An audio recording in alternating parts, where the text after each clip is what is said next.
Maycly is an enchanted world created by the Grand Wizard Sol.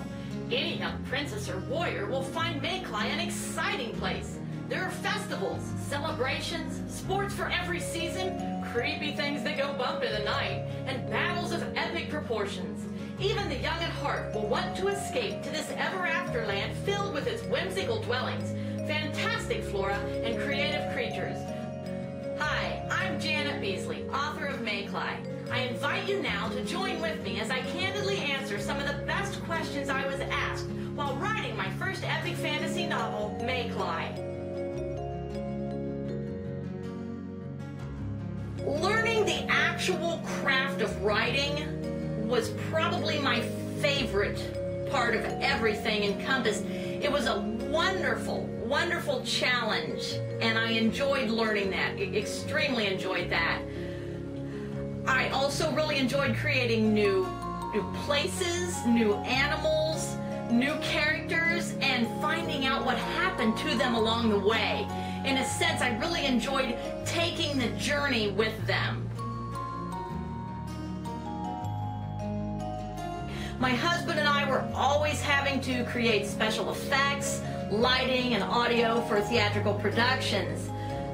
These effects bring the audience into the production, and that's what we love to do. We love to create realness with things that weren't real.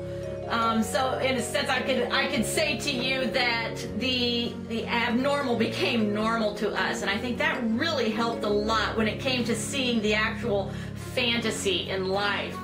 I was also the kid in school who wasn't much for the cut and dry tactics. I was the kid looking out the window daydreaming of what magical land I could be princess of when I got home. The easiest chapter for me to write? Oh, no questions, when Whiskey shows up on Iona's doorstep. I mean, who hasn't experienced tragedy in life, but then had that one thing happen that made it all better? Anyone who has a special pet, I'm sure they can remember back to the joy and fun they had on the day their new pet arrived. And if they're like me, they can also relate to the loss of a pet and the feelings that Iona experienced of never wanting to love another pet or another person because it hurt so bad to lose that last one. And you swear you're not going to ever be able to replace your old buddy, but soon you find when a puppy shows up and loves you instantly, the feelings from the loss of your last pet they're superseded, and you're glad you gave in to the feelings of love once again.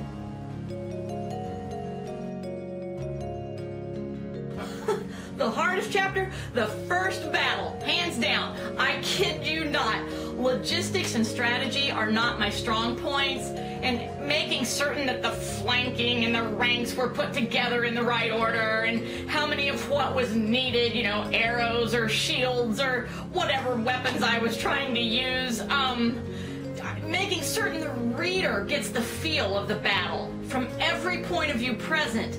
You know, from the aerial troops, the ground troops, those that came to watch.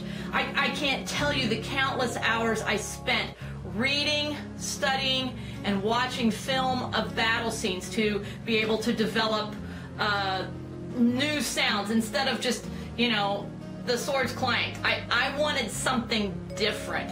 I think the funniest part was, beyond all of that, I cried like a baby when I had to lead all of my new best friends into this bloody battle.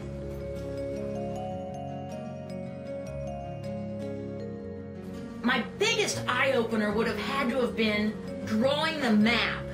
I had the story pretty far along. Then, while doing some research, I discovered fantasy novels need maps, and rightfully so. You're creating a new world, and your readers have no idea about this world. Is it round? Is it flat?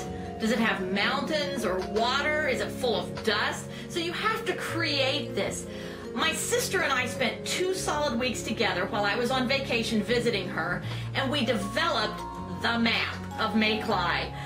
I could not believe how much just having that detailed map at my fingertips how much it made the story so much more personal and rich in content. It's really fascinating. I think on that too, it was so much fun naming everything for us. And I would have to say the map was definitely my biggest eye-opener in writing a fantasy novel. First and foremost would be the Valley of Feasting, because it's always autumn there. I love the fresh, crisp air of fall, and the colors are never disappointing. There's always festivals, corn mazes, pumpkin pie. What's not to love about autumn? Number 2, actually it's not a second choice. This is more like a 1 and a 1A. So my 1A choice would be Snuggerbug Landing. That's nestled on the shores of Gristmill Lake, and Gristmill Lake houses Otter Slide Island, and I think that's pretty self-explanatory. When I was growing up, I never missed a county fair, so I thought it appropriate to have a fair going on in Snuggerbug Landing 24/7. So there is.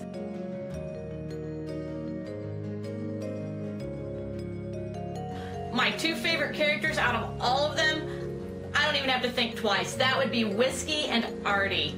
Whiskey I own his very special dog, and I think his character develops very nicely. He comes with an added surprise that I think every reader will find amusing. He is a Bichon Frise. I've heard it put best regarding a Bichon's personality is happy, happy, happy. They're not wrong there. And that would have to be the main characteristic right on the nose. Whiskey is happy, happy, happy. And secondly, Artie. Oh dear Artie. He was one of my surprise characters that came out of nowhere. I needed a burly protector of Minnie, but yet I didn't want him too burly. He had to have a soft spot or two.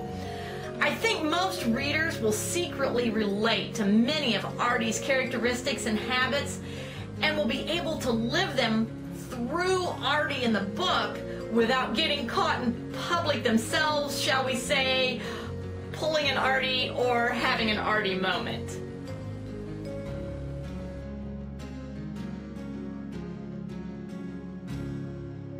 First would have to be the Fido Flyers. Being the dog person I am, I can't help but love these flying canine creatures who are considered to be the clowns of the sky.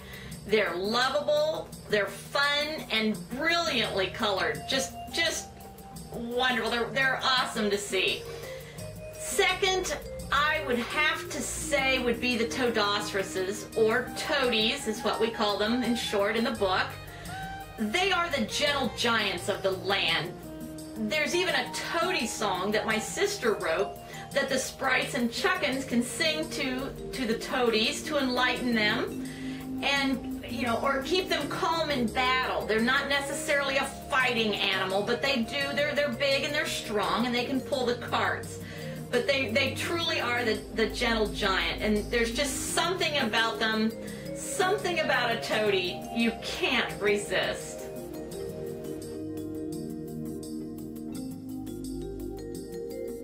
I wanted the book to be more than just a book that is read and put on a shelf and never given any thought again.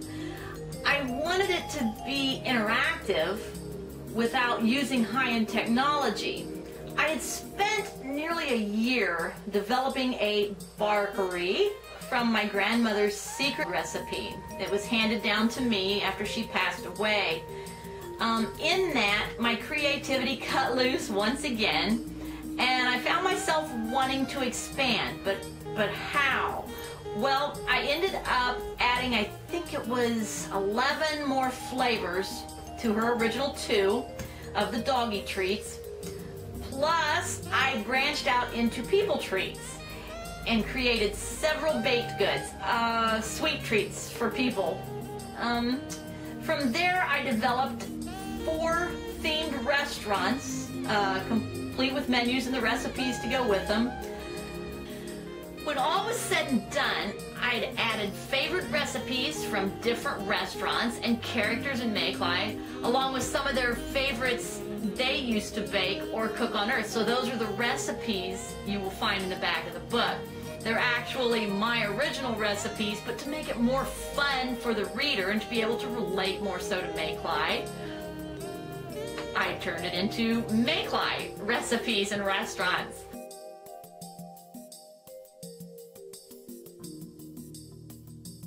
Oh no, not at all. In fact, it was funny because the day after I sent the final first draft to my sister to proofread, I felt lost. I felt as though someone had just taken all of my best friends from me. I was lonely, and I kept trying to find something I could do to help fill the void. This is when I decided I would sit down and create family trees for the Chuckins and for the Whitelings and everyone. So I wanted to know who my characters' ancestors were, and I wanted to know their genealogy. So the readers get a bonus of knowing who everyone is and who they're related to and who their ancestors are, simply for the fact that I got lonely for my little characters. It does. In fact, I've left it open to either carry on with events in Maycly, perhaps a small series of books titled The Adventures of Jit and Giddy or The Adventures of Whiskey, or my biggest challenge, which is the one I think I'm going to tackle next, and that's going to be a 5-novel series stemming from one of the major events that take place in Maycly. But I don't want to tell you about it. You'll just have to read the book and find out what that will be.